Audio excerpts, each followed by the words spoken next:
راتع بشر وسكينة مدت لنا حبلا متينا، سقتنا لطفا ولينا، ألا نهضتنا فاجمعينا.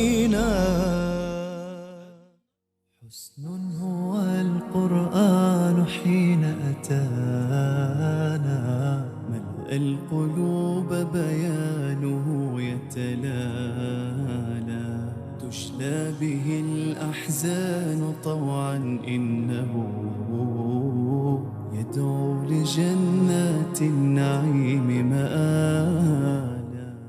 ونحن في جولتنا بتلمسان، مدينة الحضارة المعمارية الإسلامية، صادفتنا لافتة دار المسنين، فأردنا زيارة أمهاتنا والتقرب إليهن لنقاسمهن وحدتهن وابتعادهن عن العائلة، فإذا بنا نتفاجأ بحافظة لكتاب الله، الحاجة كريمة ثابت. حروفها الآيات متدبرا لمعانيها ترجو بثبات.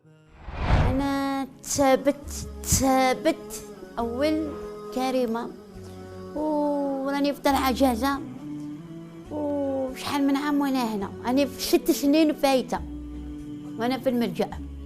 كي نوض الصباح نصلي الصبح فجر، ويوم نصلي صلاة الظهر والعصر والمغرب والعشاء، وعام كامل وأنا قرآن. أنا مور الطهر كنصلي صلاة الظهر مع الزوج ونص، ماشي صباح ما كانش الوقت، مور الطهر.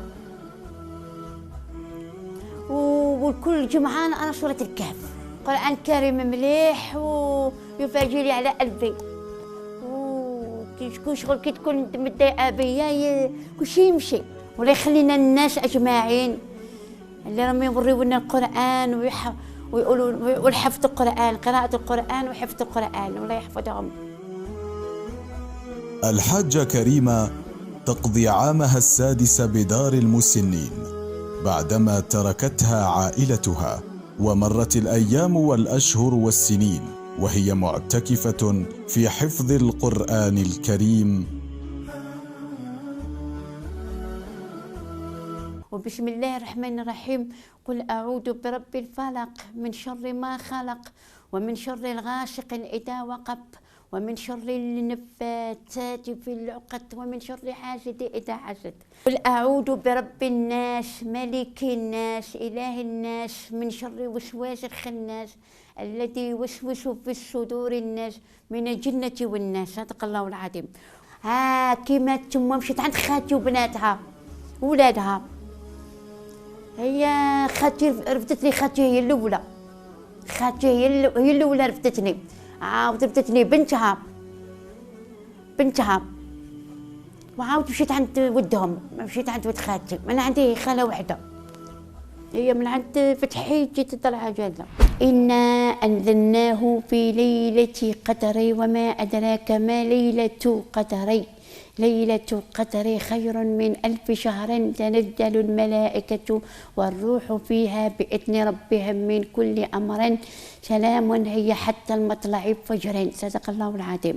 يا حافظ القرآن أحبك الرحمن واصطفاك بالفرقان، يا حافظ القرآن، يا حافظ القرآن، يا حافظ القرآن.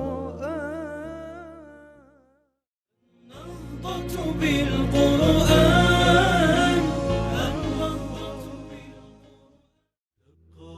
أرقى أمل للعالمين غربا شرقا، يا كنز التائهين فالزم تلقى آلاف السامعين.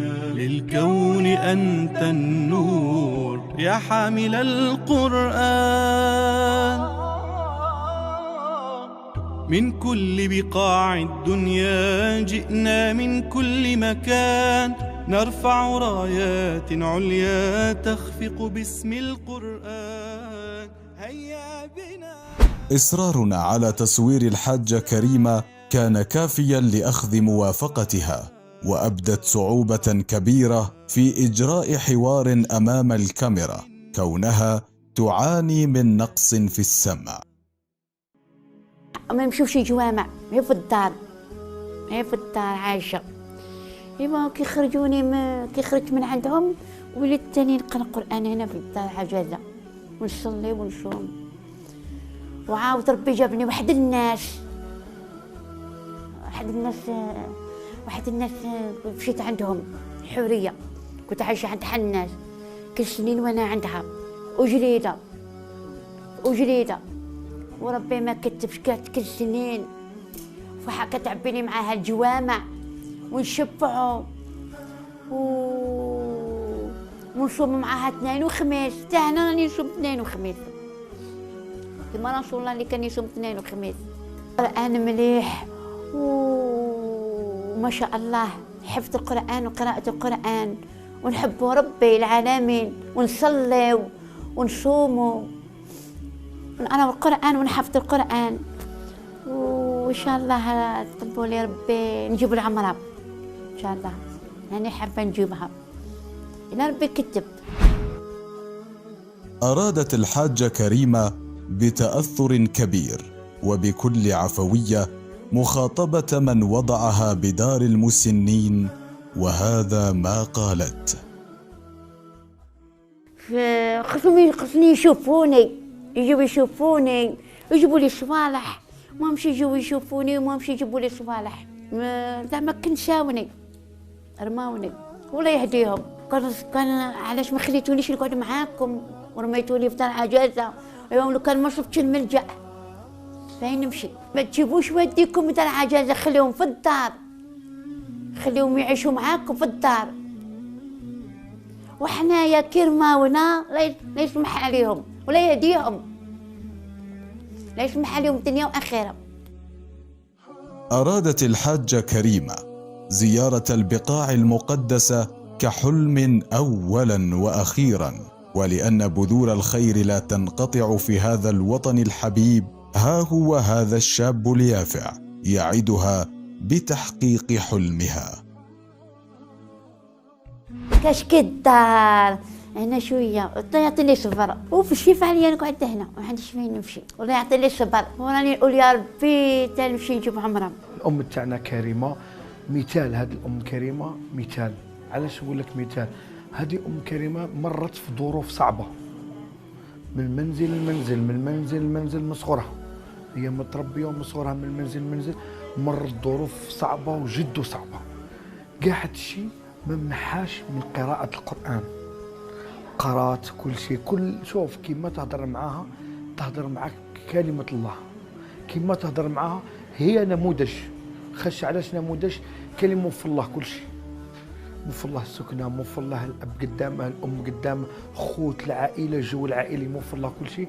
بالك ما قارش حتى كلمه، ما حافظش حتى صوره. هاد الام كريمه صعوبات اللي مرت بهم ما يعلم بهم الا الله، ولا حست بهم هي. شو كريمه ان شاء الله باذن الله نطيح ونوض، لو كان كما يقول لك ندير جهدي غير العمره باذن الله بقدره الله تعالى اللي نوصلك لها ان شاء الله الرحمن الرحيم، وراه فيها خير ان شاء الله. الحاجة كريمة هي أم الجزائريين البارين بأمهاتهم، وبالرغم من أنها لقيت رفقة صديقاتها كل الظروف الجيدة بملجأ المسنين، إلا أنه يبقى شوق اجتماع العائلة تحت سقف واحد له ذوق خاص. راتع بشر وسكينة مدت لنا حبلا متينا، سقتنا لطفا ولينا، ألا نهضتنا فاجمعينا.